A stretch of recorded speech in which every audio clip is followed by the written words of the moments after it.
Iran Israel యుద్ధం ట్రంప్ని చావుదెబ్బ కొట్టింది. ఎంతలా అంటే ట్రంప్ని చంపేద్దామా అని అమెరికన్లు ఆగ్రహానికి గురయ్యేంత.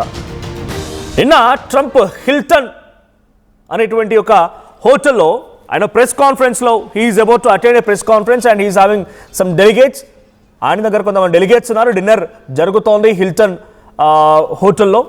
సో అక్కడ పెద్ద మొత్తంలో చాలామంది డెలిగేట్స్ ఉన్నప్పటికీ ఒక ఆఘాంతకుడు ఎవరు తెలియదు కానీ వచ్చి ఒక్కసారిగా ఫైరింగ్ చేయడం మొదలుపెట్టాడు. సో ఈ బుల్లెట్ శబ్దాలు వినిపించాయి. ఆ ఫైరింగ్ బుల్లెట్ శబ్దాలతో ఒక్కసారిగా షాక్కు గురై అక్కడ వాళ్ళంతా కూడా అలర్ట్ అయిపోయి టేబుల్ కింద దాక్కోవడం మొదలుపెట్టారు. ట్రంప్, జేడీ వ్యాన్స్, చాలామంది క్యాబినెట్ మినిస్టర్స్ అంతా అక్కడే ఉండిపోయారు. కానీ ఏం జరిగిందో ఎవరికి అర్థం కాలేదు. సో ఇప్పుడు చెప్పేది ఒకటే, ట్రంప్పై ఏకంగా చంపేంత కోపం ఎందుకు వస్తుంది అమెరికన్స్కి?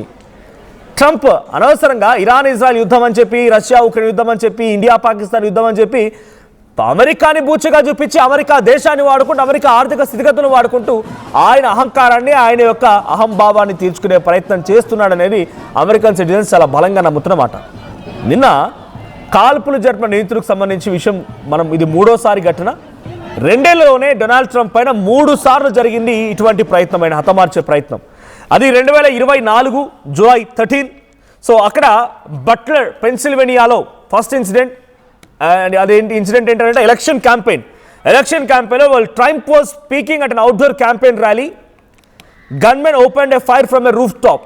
ఒక రూఫ్ టాప్ నుంచి ఫైర్ చేయడం మొదలుపెట్టాడు. డొనాల్డ్ ట్రంప్ కుడివైపు చెవికి అది తగులుతూ వెళ్ళింది.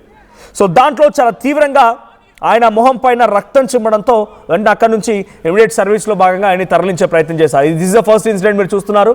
సో ఫస్ట్ విజువల్లో మీరు చూస్తుంది ఫస్ట్ ఇన్సిడెంట్. ఎలక్షన్ క్యాంపెయిన్లో ఆయనపై కాల్పులు జరపడం, అక్కడికి హుటాహుట్న సెక్యూరిటీ సిబ్బంది చేరుకోవడం, ఆయన అలర్ట్ చేసి అక్కడి నుంచి తరలించే ప్రయత్నం చేయడం.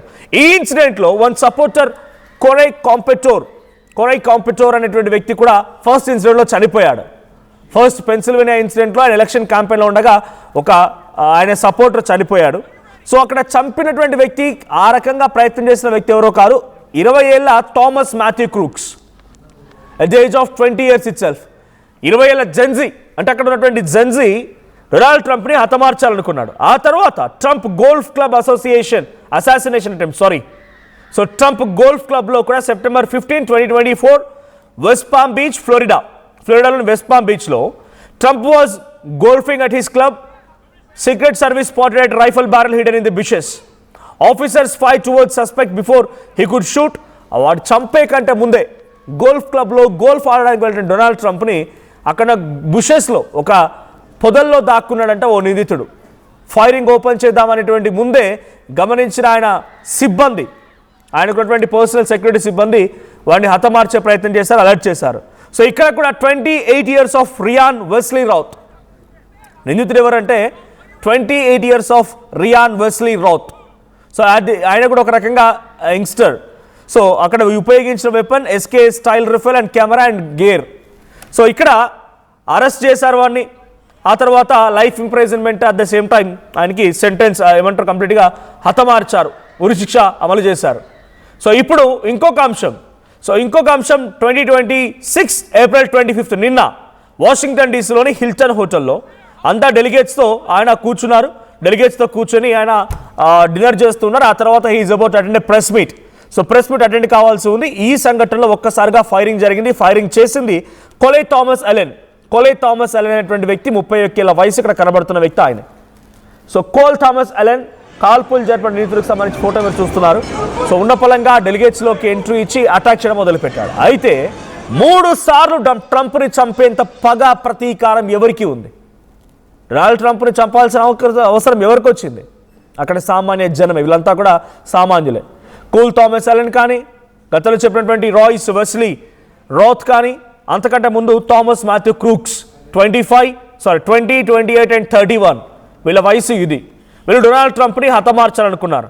సో అయితే ఇక్కడ దీని వెనక ఇరాన్ హస్తం ఏదైనా ఉందా, లేకపోతే ఆయనకి పడినట్టు వాళ్ళ హస్తం ఏదైనా ఉందా అనేది it's a question mark. Investigation is on going.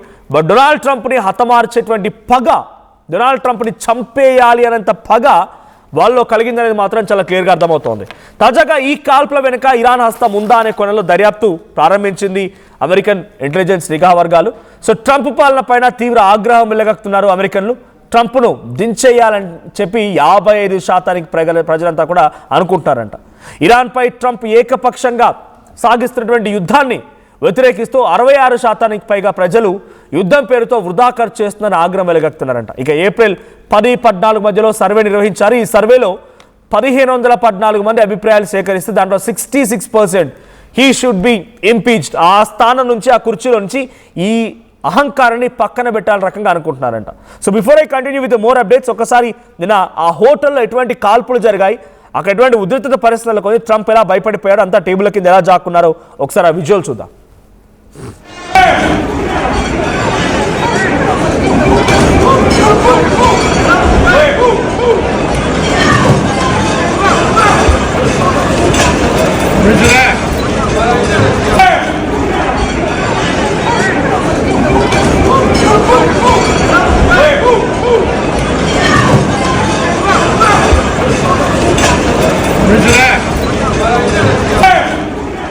Twenty 2024 రెండు సార్లు 2026లో నిన్న జరిగింది. ఒక హిల్టన్ హోటల్లో చాలా దారుణంగా అక్కడికి ఎంట్రీ ఇచ్చిన ఒక వ్యక్తి డైరెక్ట్గా ట్రంప్ను టార్గెట్ చేయబోయాడు. అలర్ట్ అయిన సిబ్బంది జేడీ వ్యాన్స్ని అక్కడి నుంచి తరలించారు, ట్రంప్ను అక్కడి నుంచి తరలించారు. విత్ నో షార్ట్ టైం అక్కడ ఉన్నటువంటి అక్యూజ్డ్ పర్సన్ కోల్ థామస్ అలెన్ని కూడా అదుపులోకి తీసుకున్నారు. సో గతంలో 2024 సెప్టెంబర్ 13 గోల్ఫ్ ఆడుతుండగా ఇంకొక సంఘటన, అక్కడ కూడా ఇదే మాదిరిగా ఓ ఇన్సిడెంట్, ట్రంప్ను టార్గెట్ చేస్తూ ఓ వ్యక్తి కాల్చబోయాడు, చంపేయబోయాడు. జూలై 13, 2024 ఎలక్షన్ క్యాంపెయిన్ ర్యాలీలో డైరెక్ట్ అటాక్ చేస్తే చెవు పక్క నుంచి బుల్లెట్ దూసుకువెళ్ళింది, చెవుకి గాయమైంది. సో ఈ వరుస ఇన్సిడెంట్లు డొనాల్డ్ ట్రంప్ పైన ఆగ్రహాన్ని గురి చేస్తున్నాయి. సో నేను చెప్తున్నటువంటి ఈ లేటెస్ట్ న్యూస్లో ఇంకొక బిగ్గెస్ట్ ఇన్ఫర్మేషన్ ఏంటంటే, ట్రంప్ పరిపాలన పైన అక్కడ లోకల్గా ఒక సర్వే జరిగింది అమెరికన్ సిటిజన్స్తో. ఆల్మోస్ట్ ఆల్ సుమారుగా శాంపిల్ కలెక్షన్ ఎంత అంటే సుమారుగా 1514 మందిని శాంపిల్ కలెక్ట్ చేసి దాంట్లో 66% డొనాల్డ్ ట్రంప్ని తొలగించాలనే స్థానం నుంచి ఆయన అహంకారి రోడ్లపైకి చూడండి, రోడ్లపైకి వచ్చి ట్రంప్కు వ్యతిరేకంగా ఏ రకంగా నినాదాలు కొనసాగుతున్నాయో నేను మీకు ఫుల్ విజువల్ చూపించే ప్రయత్నం చేస్తాను. సో రోడ్లపైకి వచ్చి నినాదాలు చేసిన విజువల్ చూస్తున్నారు. Donald Trump go back, no kings అనేటువంటి ఒక బోర్డు ప్లకార్డ్ని పట్టుకొని వారంతా ఆందోళన వ్యక్తం చేస్తున్నారు. California, Florida, Washington DC, New York, ఎక్కడ చూసినా నినాదాలు కొనసాగుతూనే ఉన్నాయి. సో ఒకసారి విజువల్ చూపిస్తాను మీకు అది. సో ఆ 4th విజువల్ మీరు గమనించండి. డొనాల్డ్ ట్రంప్కి వ్యతిరేకంగా నో కింగ్స్ అనే పేరిట వాళ్ళంతా ర్యాలీ చేస్తున్నారు. డొనాల్డ్ ట్రంప్కి అగేన్స్ట్గా వారంతా నినాదాలు చేస్తున్నారు. ఆయన ఆ స్థానం నుంచి వెళ్ళిపోవాలని చెప్పి ఆందోళన వ్యక్తం చేస్తున్నారు.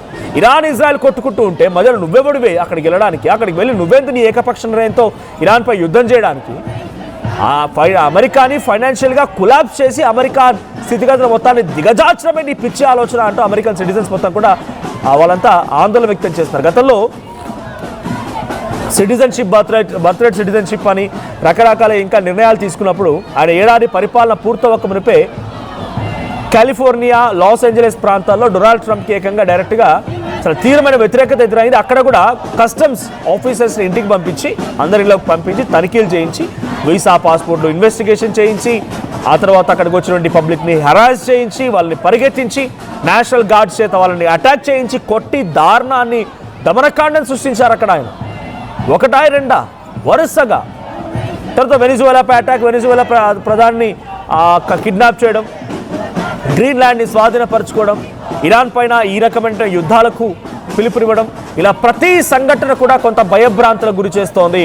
డొనాల్డ్ ట్రంప్ మూలంగా అమెరికా యొక్క గౌరవ ప్రతిష్టతలు పూర్తిగా దెబ్బతింటున్నాయని అమెరికా సిటిజన్లు భావించి అమెరికాపై డొనాల్డ్ ట్రంప్ని చంపేంత కోపంతో డొనాల్డ్ ట్రంప్ని హతమారుస్తేందుకు ప్రయత్నం చేస్తూ చాలా ఎత్తుగడలకి, ప్లాన్స్కి తెరలేపుతున్నారు. సో డొనాల్డ్ ట్రంప్ని చంపడం అమెరికన్ సిటిజన్లకు సంబంధించి వాళ్ళ యొక్క ఆగ్రహం ఈ రకంగా కనబడుతూ ఉంటే మీరేమనుకో, డొనాల్డ్ ట్రంప్ యొక్క చర్యలు మీకెలా అనిపిస్తూ ఉన్నాయి? డొనాల్డ్ ట్రంప్ పైన ఇంతటి దురాలోచన చేయడాన్ని మీరు సపోర్ట్ చేస్తున్నారా? ఆ నిందితుడు ఇంత దారుణానికి ముడిగట్టి డొనాల్డ్ ట్రంప్ని చంపేయడం మీరు దానికి అది వాళ్ళ ఆగ్రహం అన్నట్టుగా అంటున్నారా, లేదంటే ఇది తప్పు అన్నట్టుగా మీరు భావిస్తున్నారు? మీ అభిప్రాయం ఏంటో కామెంట్ చేయండి ఒకసారి. అక్కడ ఎటువంటి నినాదాలు కొనసాగుతున్నానికి అగేన్స్ట్గా, at the same time attack రోజు ఏం జరిగింది ఆ విజువల్ చూద్దాం.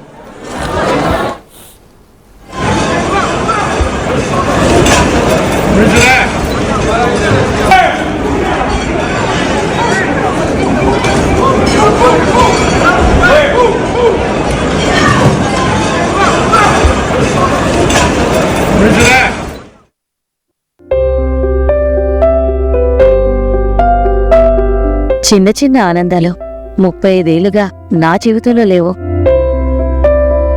35 ఏళ్లుగా నేను డైపర్లలో బ్రతికాను. 6 సెంటీమీటర్ల ఫిస్టులా నా మూత్రాశయంలో లీకు కారణమైంది. ఎవరూ నాకు సహాయం చేయలేకపోయారు. AINUలో వైద్యులను కలిసే వరకు. అక్కడ వారు రోబోటిక్ శస్త్రచికిత్సతో నాకు పరిష్కారం ఇచ్చారు.